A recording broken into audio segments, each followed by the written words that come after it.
मेरा नाम Ramakant Kushwaha MSc agriculture agronomist हूँ। आज आप लोगों के बीच में हम एक ऐसी खेती के बारे में बात करेंगे जिसमें किसान भाइयों को बहुत तमाम समस्याओं से सामना करना पड़ता है, उसके बावजूद भी बीमारियों पे हम रोकथाम नहीं कर पाते हैं।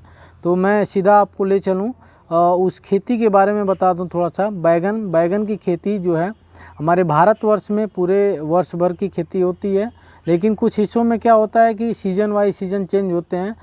जून जुलाई से इसकी बीज की नर्सरी पड़ती है बैगन की। जून जुलाई में पड़ता है, ट्रांसप्लांट अगस्त में होता है या जुलाई के लास्ट वीक में हो जाती है। और एक समय आपका जनवरी फरवरी महीने में जैसे ठंडी ख़त्म होती है उस समय बैगन का सीड पड़ता है। उस समय ये किसान भाई जो है जनवरी से फरवरी में बैगन की खेती करते हैं।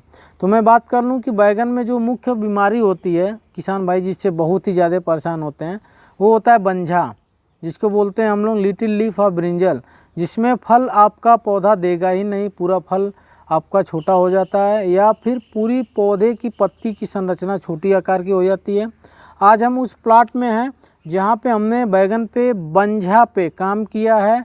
लगभग ये पौधा 1 से 1.5 महीने की है, 1 महीने के आसपास की है और इसमें एक भी पौधा अब तक बंझा नहीं हुआ है। और जैसे फूल की कंडीशन पे आता है वैसे ही ये बीमारी आने लगती है।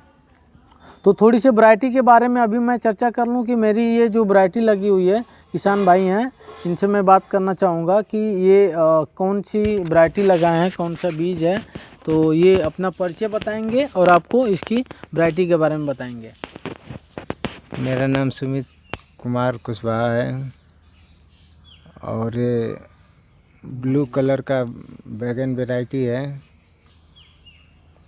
ये बैगन नवीना है बीएनआर कंपनी का और पौधा बहुत ही स्वस्थ है और फली भी आ रहा है, देख सकते हैं।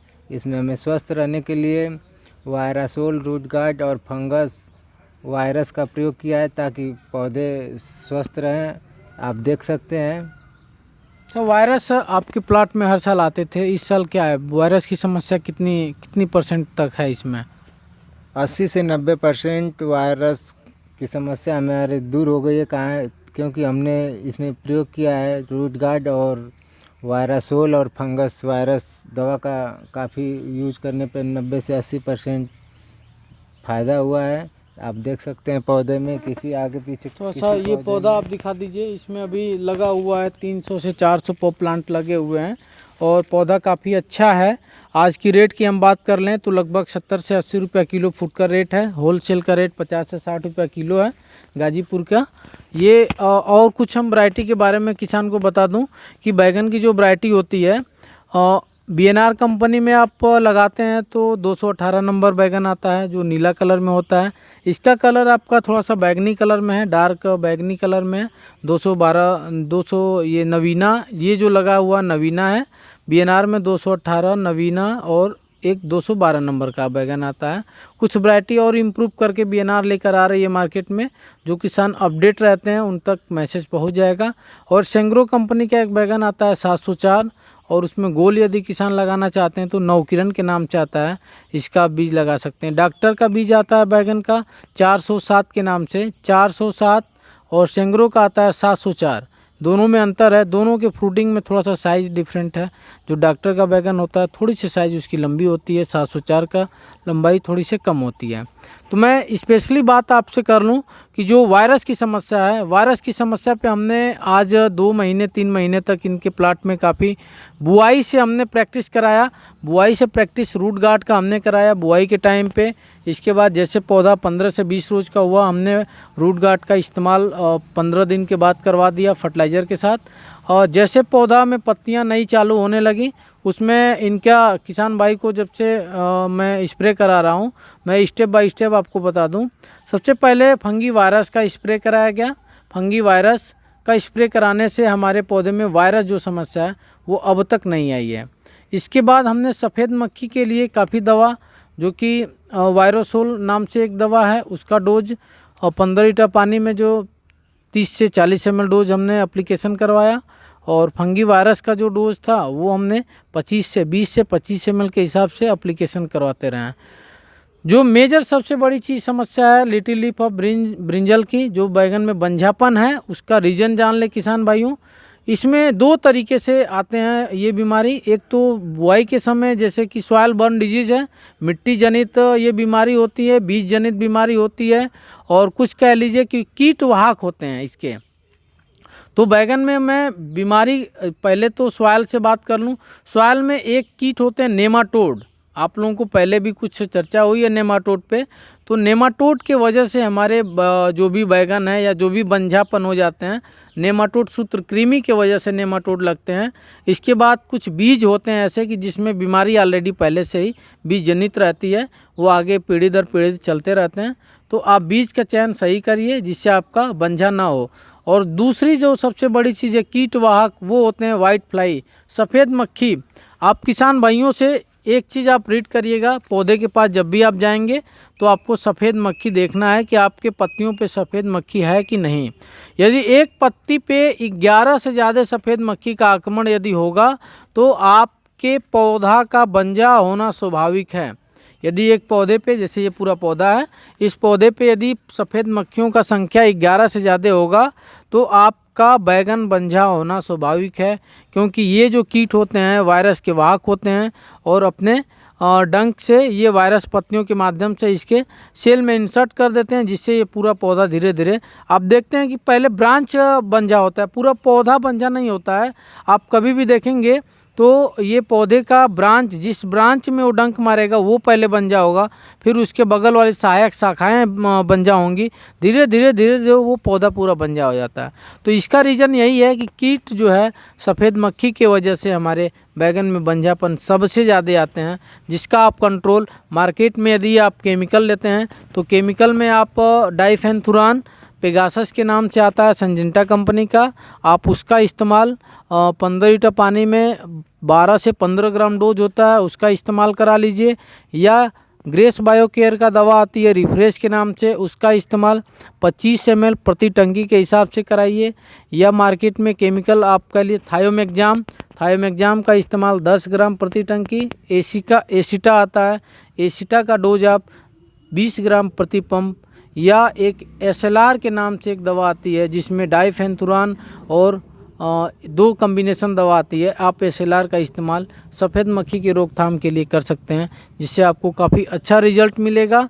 मैं दूसरी बीमारी के बारे में बात कर लूँ जो सबसे ज़्यादा परेशान रहते हैं किसान, बंझा के बाद जो परेशान रहते हैं, तना छेदक और फली छेदक के लिए।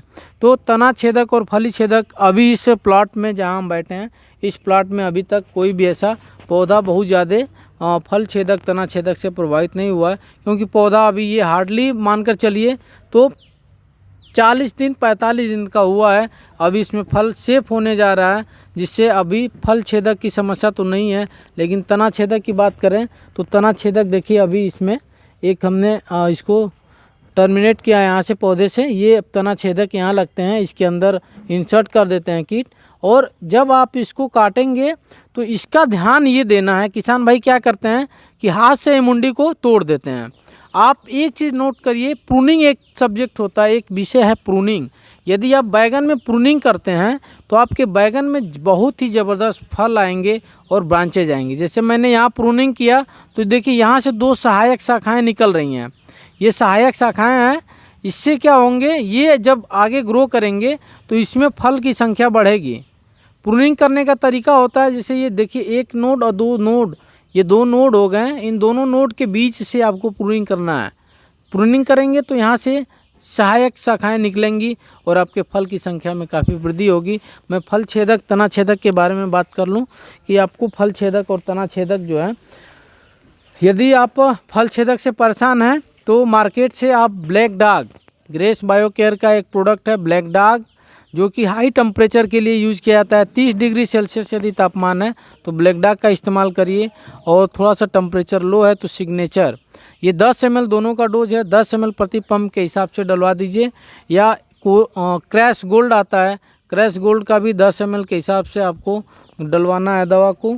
एक सोमो गोल्ड आता है, सोमो गोल्ड भी 5 ml डोज है इसका, 5 ml प्रति पंप के हिसाब से इसको डलवाना है।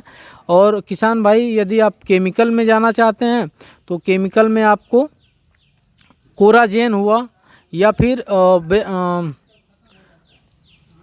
कोराजेन 2 से 2.5 ml के हिसाब से प्रति पंप के हिसाब से जाएगा।